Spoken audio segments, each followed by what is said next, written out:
Olá, eu sou a Carol Brasileiro e na aula do TT de hoje vamos falar sobre os benefícios da amamentação para a clínica fonoaudiológica. Você acha que tem alguma relação os bebês e as crianças que você atende, né, passar pelo processo de amamentação? Você acha que isso pode ter alguma repercussão na sua atuação profissional? E eu tô aqui para te dizer que sim, com certeza. E eu vou te mostrar todos os passos e os porquês disso acontecer na prática, tá certo? Então eu quero começar dizendo que eu trouxe esse assunto aqui para a gente criar realmente essa consciência de que realmente existe uma relação muito forte entre o processo de amamentação de um bebê e aquilo que ele vai desenvolver ao longo do tempo, né? O seu desenvolvimento neuropsicomotor e como isso, né, vai se comportar durante o desenvolvimento dessa criança, ou seja, isso vai refletir diretamente lá quando essas crianças chegam no seu consultório ou até num hospital, num outro ambiente que você trabalhe com crianças, tá bom?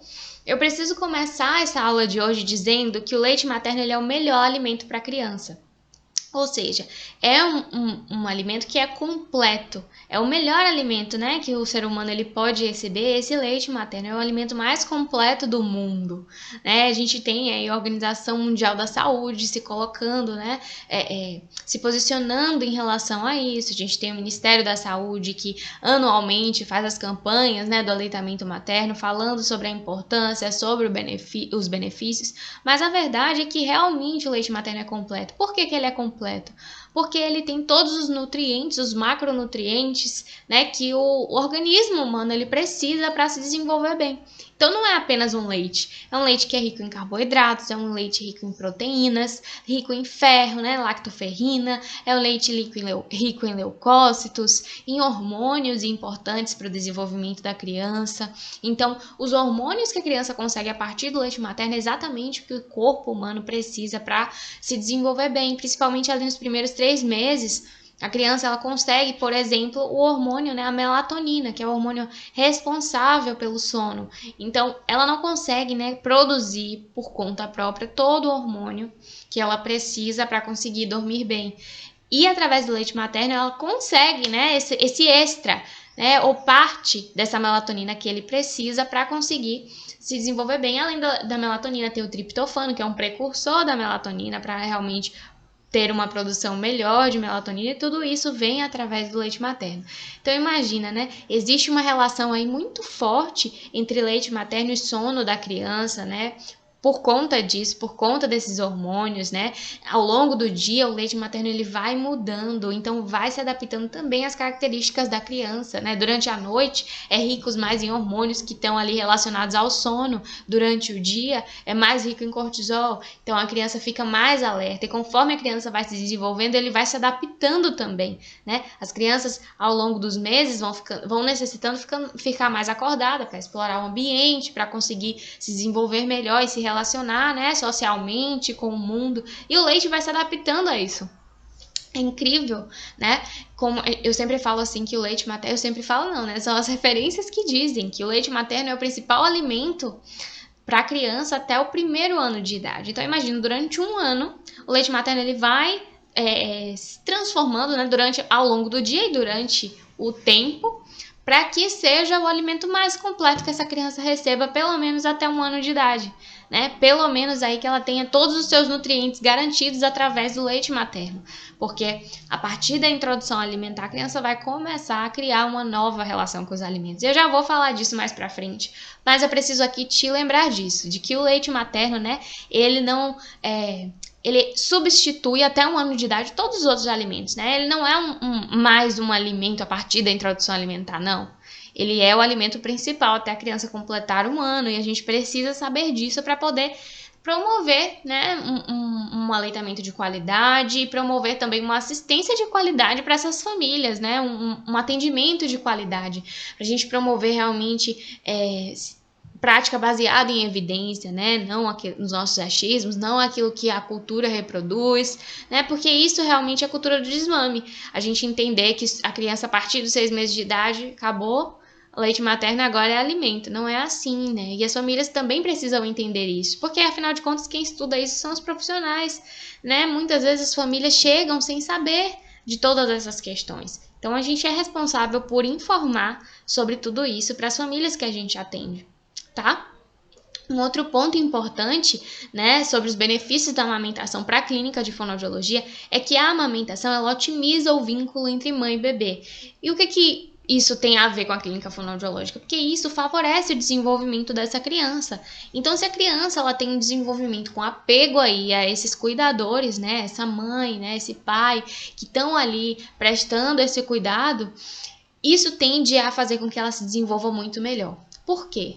Porque as crianças elas gostam, elas precisam de segurança para se desenvolver bem. Elas precisam de segurança para começar a explorar o ambiente. Elas só começam a explorar, o ambiente se elas se sentem seguras nesse lugar. Então, não sei se vocês já observaram, mas crianças, que chegam assim em ambientes desconhecidos, que não é a casa dela, é um novo consultório, por exemplo, ela nunca te viu, ela nunca viu aquele ambiente.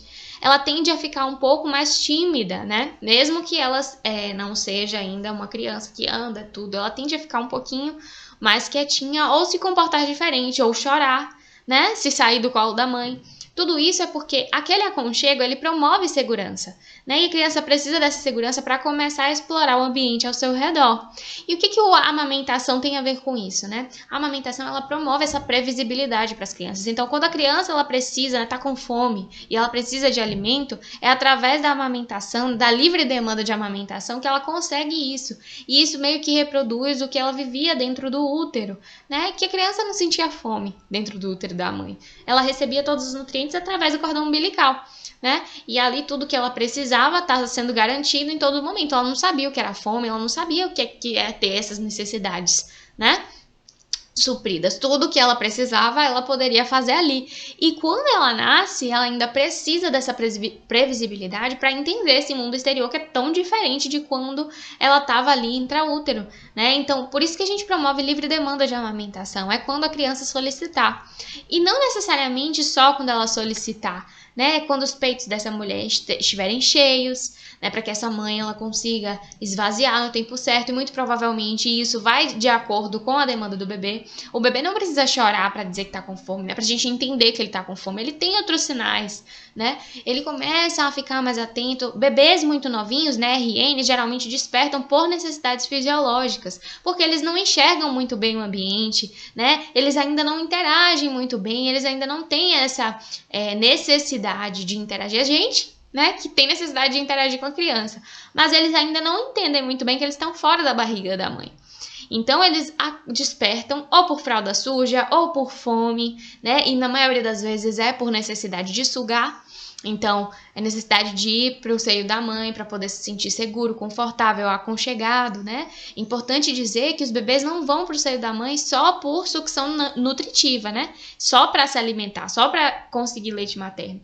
Eles também vão para o seio porque eles precisam sugar, E o sugar, a sucção não nutritiva, que às vezes o bebê fica ali, Muita gente fala chupetando, mas esse não é o termo mais adequado, É sucção não nutritiva. Ele fica ali sugando, mas não para vir quantidade de leite para ele, mas realmente para se sentir confortável, porque a sucção tem um papel fundamental no desenvolvimento dessa criança, A sucção faz ele se sentir mais seguro, Tanto é que a sucção ela se desenvolve ainda intraútero.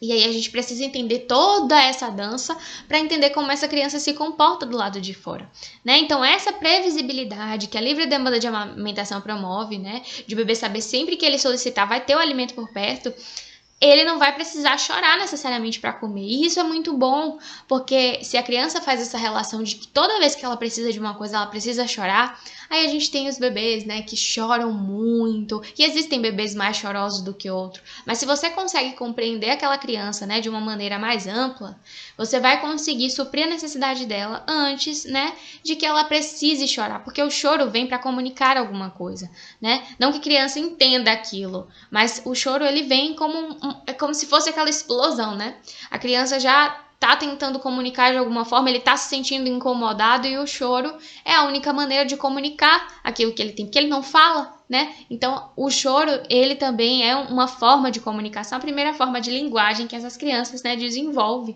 para poder se relacionar. E às vezes eles fazem associações, porque criança, é muito inteligente. E eles começam a fazer as primeiras associações ainda muito pequenininhos.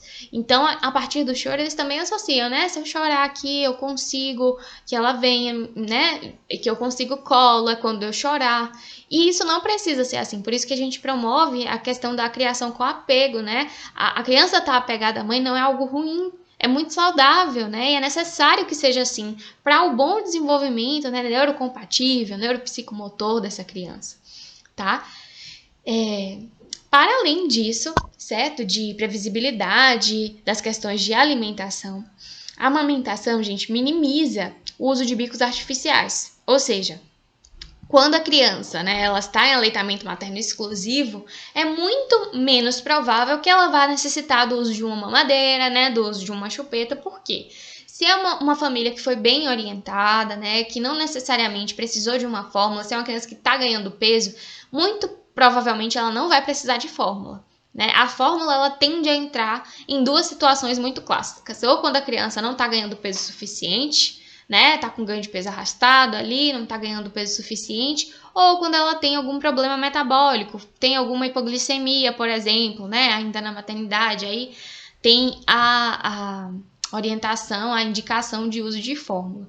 Só que se essa família tem um acompanhamento adequado de amamentação, a gente garante uma amamentação efetiva, muito provavelmente essa criança vai continuar com ganho de peso bom. E ainda que passe por algum momento em ganho de peso arrastado, a gente vai começar a entender, né, por que essa criança vai estar se comportando dessa forma, se ela tem um apoio adequado, né, de um profissional que sabe, né, por que essa criança está se comportando desse jeito, como, por exemplo, naqueles casos em que a criança muda o percentil. A criança era lá do percentil 80, foi para o percentil 50, então o ganho de peso vai mudar. Né? Eu já falei sobre percentil em algumas aulas, mas é aquela curvinha, né, de crescimento, de desenvolvimento. Às vezes a criança está numa curva ascendente de desenvolvimento e de repente estaciona. E não necessariamente essa criança perde, mas ela encontra ali o percentil que vai ser dela a partir daquele momento em diante. Isso acontece com muitas crianças em torno dos 2, 3 meses, 4 meses, né? E a gente precisa entender isso para saber como orientar essa família, entender que o leite materno não é fraco, né, que o leite materno tem as calorias que ele precisa e que o leite materno vai se adaptar às necessidades do organismo daquela criança. Não necessariamente essa criança vai precisar de uma fórmula, tá? E aí, se essa família é bem orientada, muito provavelmente, né, o uso da mamadeira ele não vai precisar. O uso da chupeta não vai precisar. Quantas crianças a gente conhece que, assim, não pegou chupeta, né? Não, nunca pegou mamadeira, ela só mamou. Existem esses casos, né? Existem esses casos. Mas muito provavelmente porque a amamentação era efetiva, né? A criança não tinha necessidade de ir à mamadeira, de ir à chupeta. Muitas vezes as famílias acabam introduzindo uma chupeta, né, porque a criança é chorosa, porque não entende, né, a necessidade de suprir, ou a criança demanda muito, é um sugador, né, ativo, precisa muito do seio materno, e isso realmente é cansativo para a mulher, né, se ela não tem uma rotina bem estabelecida com essa criança, não tem uma rede de apoio muito efetiva, ou ela tem uma necessidade de se ausentar mais vezes, então a chupeta acaba entrando ali para suprir a necessidade de sucção dessa criança. Mas quando a gente consegue orientar, né, a essa família, a outras formas, né, de abordagem, outras formas de como lidar com essa criança, é muito mais difícil que introduzir esses bicos artificiais. Mas o que é que isso tem a ver com a clínica fonoaudiológica, né? A clínica fonoaudiológica de amamentação, ela vai se beneficiar, né, do não uso dos bicos artificiais. Por quê? Porque essa criança, gente, não vai ser um respirador oral muito provavelmente, né? Não vai ter problemas de articulação ou desenvolvimento dos órgãos, né, da musculatura desses órgãos, muito provavelmente, né? Não vai ter um problema de posicionamento dentário, né, algo que possa interferir aí na pronúncia dos fonemas, né, então não vai ter uma mordida aberta anterior, por exemplo, né, a sua mordida ela vai se desenvolver de acordo com seu arcabouço genético, né, como foi programado para se desenvolver, mas o uso dos bicos artificiais, o que é que ele faz? Acentua as deformidades, né, então uma criança que tinha tudo para desenvolver bem as questões dentárias, se ela usa um bico artificial, ela vai o quê? Vai realmente deformando, né, a boquinha da criança vai se moldando o formato dos bicos, né, e às vezes usa o bico ali porque se torna viciante, né, porque é algo que acalma, então a criança só dorme com o bico. A criança acaba levando o bico, né, para a escola, quando começa ali o desenvolvimento escolar, e aí leva o bico para a escola e continua aos 3, 4 anos usando o bico artificial. Isso vai interferir diretamente, sim, né, nessa mordida dessa criança. Eu lembro que eu fui uma criança que usei bico artificial, então imagine você, né, eu era tinha 3 aninhos, eu acho que quando parei de usar o bico artificial, mas eu desenvolvi uma mordida cruzada, eu tinha um pouco de mordida aberta anterior, né? Algo que era muito sutil, mas que aconteceu por conta do bico artificial, e claro, era uma dentição decídua, depois quando vieram os dentes permanentes, a mordida cruzada ela permaneceu, tá? Até pelo desenvolvimento, né, crânio-facial que eu tive devido ao uso desses bicos, mas foi algo que eu precisei corrigir, né, ao longo da minha infância. Então, assim, a gente diminui muito, né, essa recorrência, essa necessidade da criança, né, ir para o dentista e desenvolver outras questões. Eu tinha bruxismo acentuado. Então, tudo isso foi acentuado, sim, devido ao uso dos bicos artificiais. E aí, por isso que, né, que os fonoaudiólogos, a gente fala muito sobre essa questão do bico artificial. Porque, inicialmente, né, pode parecer algo muito inocente, mas mesmo que as famílias tenham essa necessidade de introduzir o bico, a gente precisa também orientar, né, a fazer esse desmame, porque o uso prolongado é o que vai trazer mais dificuldades para essa criança. Imagine aí uma criança respiradora oral, que desenvolve esse modo de respiração, né, devido ao uso da chupeta, ainda ali com seus 9 meses, 8 meses, e aí continua acontecendo isso lá até o final da primeira infância, e aí a criança continua respirando pela boca. Isso dificulta essa criança a dormir à noite, né? Aumenta as questões de enurese noturna, ou seja, a criança começa a fazer xixi na cama, é mais desatenta em relação às outras crianças, né, da sua faixa etária, começa a desenvolver problemas escolares. Então, aquele bico artificial que parecia muito inocente no início pode desencadear uma série de fatores, né, que para a criança é muito nocivo, tá? Então a gente precisa falar sobre isso. E a amamentação vai ser essa base que vai, né, minimizar o uso desses bicos. Então, se a família é bem orientada quanto ao malefício do uso prolongado desses bicos, a probabilidade dessa criança continuar usando é muito menor, né? Então, assim, como eu tô dizendo, esse bico artificial vai trazer um malefício muito grande a longo prazo, né? A curto prazo traz os malefícios, porque se a gente pensa na amamentação, uma criança que vai pro bico, né, pra chupeta, é uma criança que para de fazer a sucção não nutritiva em seio materno e para de calibrar a produção dessa mulher. Então, se ele vai menos ao peito, né, se ele mama menos, a produção dessa mãe pode diminuir, porque ela vai depender da demanda da criança. Quanto mais esse bebê mamar, mais essa mulher vai produzir. Se ele mama menos, menos ela vai produzir. Então, tem esse impacto na amamentação. Imagina aí para o desenvolvimento dessa criança. Então, se a gente produz a amamentação e evita o uso de bicos, a gente promove e protege a amamentação, além de promover o desenvolvimento saudável dessa criança e evitar os problemas aí de fala e outros problemas relacionados ao comportamento dessa criança que pode surgir aí na clínica fonoaudiológica, tá? Além disso, gente, a amamentação ela é a base para um desenvolvimento alimentar saudável, sadio. O que tem a ver, né, desenvolvimento alimentar com a amamentação? A amamentação é a primeira experiência alimentar dessa criança, né? E um bebê que mama, ele vai passar por situações socioemocionais e oromotoras saudáveis, né? Que vão formar realmente a base para que ela depois possa desenvolver a mesma relação aí com os alimentos, né? Isso vai preceder a segurança que essa criança precisa para explorar os ambientes, né? Para começar a explorar o ambiente, aquela questão da segurança que eu falei. A criança que tá mamando bem, né? Ela se sente segura, aconchegada, e a partir disso ela vai começar a se sentir segura também para explorar, conforme, né?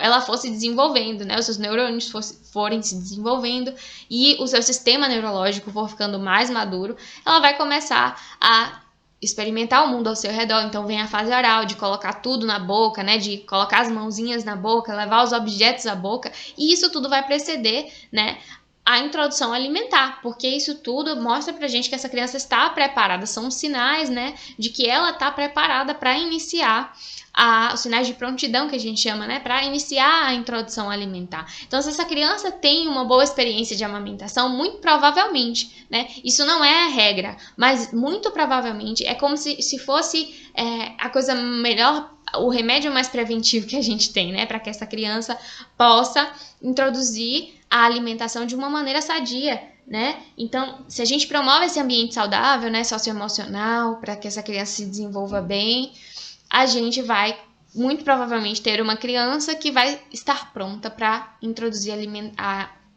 né, a alimentação de uma maneira saudável, e introduzir novos alimentos da dieta e explorar o mundo, né, e não ter problemas ali relacionados à consistência, né, mas é uma criança que fez tudo conforme o seu desenvolvimento, né, neurológico e biológico estava programado para fazer, tá certo? Mais uma vez, isso não significa que as crianças não vão ter problemas relacionados a isso. Mas, se a gente faz um acompanhamento, é muito mais fácil dessas crianças, né, terem um bom desenvolvimento alimentar do que aquelas crianças que sofreram uma privação na amamentação, que receberam muitos dispositivos em cavidade oral, dispositivos invasivos, né, que receberam alimentação por outras fontes, né, que os seus cuidadores eram meros alimentadores e não tinha essa questão do vínculo durante a amamentação, que é tão importante para a criança nos primeiros meses. Então, é super importante o nosso acompanhamento, mesmo para aquelas crianças que fazem uso de mamadeira. A gente precisa orientar os pais como é que deve ser feita essa alimentação, né? Não é só ofertar alimento para a criança. Ele precisa desse vínculo, né? Que faz parte aí da amamentação, mas que na mamadeira pode se perder, tá? Um outro ponto fundamental, gente, é que a amamentação, ela previne a ocorrência de otite. Então, se você é da audiologia, né, a amamentação também vai favorecer você e a sua clínica, né? Por que que previne a ocorrência de otite? Ah, Carol, mas se a criança tiver, né, uma síndrome de Down, que as suas tubas são mais horizontalizadas, isso não vai prejudicar, não vai aumentar a ocorrência de otite? Eu te digo que não, né? E eu vou te explicar por quê. Tá? A dinâmica de amamentação, ela vai favorecer a abertura da tuba auditiva, o que vai, né, fazer com que esse leite não fique acumulado ali. E além disso, né, que não hajam resíduos, e além disso que isso possa ser direcionado para a orofaringe, porque toda a musculatura que está envolvida no processo de amamentação são músculos responsáveis por direcionar o fluxo de leite para a orofaringe e a criança deglutir, né? São músculos ali realmente que estão programados para justamente não deixar esse leite ficar acumulado. E aí eu te digo que mesmo nos casos em que esse leite possa vir a ficar acumulado, essa criança não vai desenvolver uma otite. Por quê? Porque o leite materno, ele é rico em anticorpos. Ele previne a formação de infecções, tanto fúngicas quanto bacterianas. Então, não tem por que essa criança estar em aleitamento materno exclusivo e desenvolver uma otite decorrente do aleitamento materno.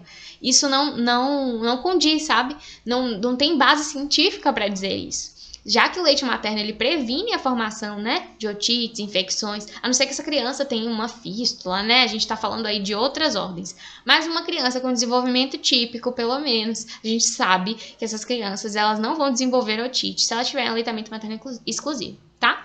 E eu sei que pode estar passando pela sua mente aquela questão daquela pergunta: ah, Carol, mas se essa criança amamentar deitada, né? Como é que vai acontecer? Porque tem muita mãe que acaba amamentando deitada, o Ministério da Saúde recomenda amamentar deitado, e aí, né? A tuba vai ficar mais horizontalizada. Gente, é a mesma história, o mesmo raciocínio. A criança amamentando até de cabeça para baixo, ela vai recrutar os músculos corretos que vão direcionar o fluxo de leite para a orofaringe e não vai deixar resíduo na tuba.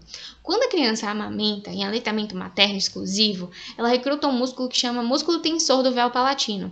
Esse músculo ele só é recrutado durante a amamentação. Se a criança mama na mamadeira, esse músculo não é recrutado. Inclusive, a gente já tem estudos que mostram quais as musculaturas são recrutadas na mamadeira e no aleitamento materno exclusivo. E no aleitamento materno exclusivo, especificamente, a gente tem esse músculo tensor do véu palatino trabalhando ativamente. E qual é a função desse músculo? Limpar a tuba auditiva, né? Abrir a tuba auditiva, tirar esses resíduos e direcionar para a orofaringe, né?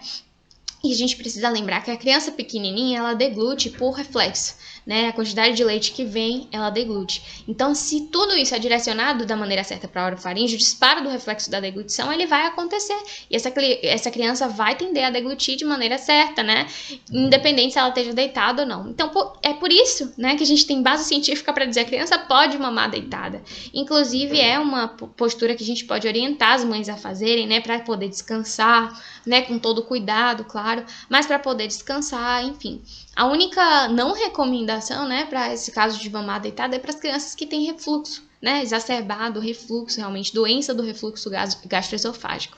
E aí tem muitas mães que têm medo, né, porque se ele refluir, porque crianças pequenas regurgitam muito, né, se ele regurgitar. Então, observa o seu bebê, às vezes ele tá indo no seu peito, não é para encher a barriga necessariamente, né, naquelas mamadas em que ele vai encher a barriga e você vai começar, a mãe, né, vai começar a perceber quais são essas mamadas, porque o seu peito tende a ficar muito cheio e a esvaziar bastante nessa mamada, e em outra não tanto. Então, se é essa mamada, Então você evita a posição deitada, porque aí ele tende a encher o estômago, né, e ficar mais horizontalizado, pode acontecer a regurgitação.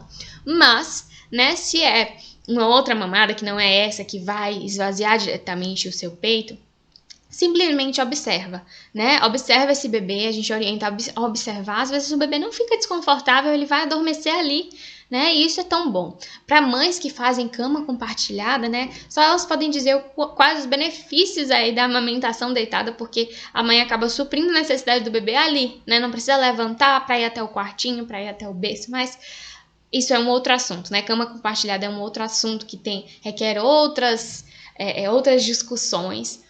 Mas assim, amamentar deitada pode ser muito benéfico para essa dupla. E a gente precisa parar de reproduzir isso de mãe não pode deixar a mamar deitado porque vai fazer otite, porque vai regurgitar. Não é bem por aí, tá? E isso é um dos maiores mitos e tabus que ainda existe dentro da clínica fonoaudiológica, né? De muitas fonos que acabam dando essas orientações porque não conhecem sobre a amamentação. Não estudam a fundo sobre isso. Mesmo fonos que já trabalham com a amamentação há algum tempo, mas estão, porventura, desatualizadas sobre o tema, então acabam dando esse tipo de orientação, e ele não é o tipo de orientação mais correta, tá certo? Gente, e amamentar, além da questão das otites, ela vai prevenir o surgimento de outras doenças diversas, né? Então, é como eu falei no início, né? O leite materno é o alimento mais completo para essa criança, né? É o melhor alimento que essa criança pode receber. A gente fala, inclusive, que o leite materno é espécie específico, é feito para a criança, né? Pensado ali, produzido pelo organismo para suprir a necessidade desse bebê, tá? E aí, como eu falei, essa história de remédio preventivo é o melhor remédio preventivo, né? Entre muitas aspas, claro, gente, mas assim, só de uma maneira mais didática, né? Se a gente pensar em prevenção, em remédio preventivo, é a melhor coisa que a criança pode receber, tá? Para prevenir o surgimento de doenças, né? Porque se ele é rico em anticorpos, né? Em imunoglobulina, se é rico em imunoglobulina, imagina, tem crianças, né, que tem imunodeficiência, precisa receber, às vezes, né, essas imunoglobulinas, e o leite materno é rico em imunoglobulina, né, imunoglobulina A, ele é rico em leucócitos, são células de defesa do organismo, então promove, né, maior prevenção de doenças que essa criança pode receber. Isso significa que a criança que amamenta não vai adoecer? Claro que não, né? A criança está exposta a muitas coisas e o organismo está em desenvolvimento, então é natural que aconteçam, né, as dificuldades para evacuar, as dificuldades, às vezes, para digerir mesmo o alimento, porque tá acostumando, né, o organismo da criança ainda tá se acostumando. Então, por isso que a gente fala também, o leite materno é o melhor alimento que ele pode receber, porque ele coloniza de maneira correta o organismo da criança. Se ela vai receber fórmula de repente, começa a receber fórmula, mesmo que precocemente, o organismo da criança não está preparado para receber aquele leite, ainda que esse leite seja pensado, né, para as necessidades da criança. Mas imagine, cada criança tem uma necessidade específica individual. Uma fórmula ela é pensada para milhões de crianças, né? Então é a mesma fórmula para uma cadeia de crianças. A gente não tem singularidade, a gente não tem o leite que é específico. Se a gente pega um leite de uma mãe, um leite de outra, a gente vai ter propriedades semelhantes, né? Na mesma fase, muito semelhantes, mas a gente pode ter um acentuado mais de proteína aqui, um acentuado mais de carboidrato ali. Então, esse leite é específico para o bebê, né? E é pensado para as necessidades do bebê. Então, o bebê precisa de leite materno, principalmente para desenvolver bem o seu trato gastrointestinal, tá? Então, crianças que desenvolvem aí dificuldade para o trato gastrointestinal, pode acontecer pela imaturidade do seu trato mesmo, né? Mas o leite materno favorece esse desenvolvimento, certo? Então, não significa que a criança vai receber leite materno e não vai ficar doente. Não é isso, né? É que a menor probabilidade, chance de ocorrer doenças, principalmente doenças mais graves, né? É muito menor em crianças que estão em aleitamento materno exclusivo. A gente tem diversos estudos que falam sobre isso, tá? E aí, o que é que isso tem a ver com a clínica fonoaudiológica? Gente, se a gente reduz, né, o adoecimento dessas crianças, a gente tem crianças mais sadias na nossa clínica, né? Então, por isso que é tão importante os fonoaudiólogos, de maneira geral, que trabalham com criança, entender a importância do aleitamento materno e continuar promovendo isso. E uma coisa muito importante que eu preciso dizer é que o leite materno, ele não muda, né, ele não vai mudar a sua importância conforme a idade da criança, não. Se a criança tem 3, 4 anos e ainda amamenta, o leite materno tem um papel fundamental para ela, né? Ele mantém a sua quantidade de carboidratos, ele mantém a sua quantidade de proteínas. Tem até um estudo recente que saiu falando sobre isso, sobre essa variabilidade, né? Se tem alguma diferença nessas crianças mais velhas que amamentam. E foi comprovado que Não, basicamente mantém-se a mesma coisa. Claro que o leite materno de um RN é diferente de um leite materno de uma criança maior, mas o leite materno continua tendo as mesmas propriedades, né? Rico em proteínas, rico em carboidratos, né? Principalmente a relação dos carboidratos, né? Que são carboidratos bons para as crianças, ele se mantém, né? E isso é importante para a gente firmar essa coisa do aleitamento materno continuado. Então, se fonoaudiólogos orientam as mães a desmamarem para introduzir a alimentação, a desmamarem para a criança começar a falar bem, gente, isso não tem base científica, né? Por que a criança deveria parar de amamentar para começar a falar melhor? Me explica cientificamente. Se você conseguir me explicar, né, eu prometo que a gente vai conseguir dialogar. Mas assim, já te digo que não existe base científica para falar sobre isso. Então a gente precisa, né, estudar sobre o tema para a gente tecer um parecer. Eu jamais venho aqui falar sobre, por exemplo, uma área que eu não domino, a audiologia. Eu jamais venho aqui para te dizer, olha, é assim ou não é, se eu não tiver estudado sobre isso, se eu não tiver domínio sobre isso. Né? Então eu estudo a amamentação, me aprofundo sobre o tema, então eu sei exatamente sobre o que eu tô falando, porque eu tenho base científica, né? Quem me pedir os artigos eu tenho para dar. Agora, se eu jamais vou me posicionar aqui a falar para uma mãe, olha mãe, não é esse exame que você tem que fazer no seu bebê, você tem que fazer aquele outro, sendo que eu não tenho base para dizer isso, eu jamais vou fazer isso. Né? Então, se eu não trabalho com amamentação, né, ou se eu não estudo sobre o tema, a gente precisa ter muito cuidado. E às vezes a gente acha que a amamentação é natural, que a amamentação é instintiva, que a gente vai poder dizer qualquer coisa ou aquilo que a gente aprendeu só na faculdade para as mães, e a gente precisa ter muito cuidado, porque o desmame, gente, ele é promovido e provocado por essas pequenas falas que muitas vezes vêm de profissionais. Então, a gente tem uma responsabilidade em relação ao desenvolvimento dessa criança, em relação à proteção do aleitamento materno, né? Para a posteridade. Imagina que essa mãe que chega no teu consultório é uma mãe que de repente quer engravidar de novo e ela vai replicar, né, esse raciocínio que ela teve para esse filho para o outro e ela vai passar isso para suas gerações. Então é uma responsabilidade grande, tá certo? Então eram esses pontos que eu precisava compartilhar com vocês hoje. Imagina quantos benefícios, né, a amamentação ela traz para a clínica fonoaudiológica, e esses foram apenas alguns. Se a gente for mais a fundo, a gente consegue discorrer sobre muito mais benefícios. Então por isso que trabalhar com a amamentação é algo muito importante para a gente que é fonoaudiólogo e que trabalha, né, com desenvolvimento infantil, para todo mundo que trabalha com desenvolvimento infantil, mas principalmente para nós que trabalhamos com as questões oromotoras da criança, né? A gente que é responsável aí muitas vezes pelas funções, né, de cabeça e pescoço, pelas funções orais. Então a amamentação é aquilo que pode promover melhores funções orais para essas crianças. Tá certo? Muito obrigada pela sua atenção, por ter me assistido até aqui, e até a próxima aula. Eu espero você.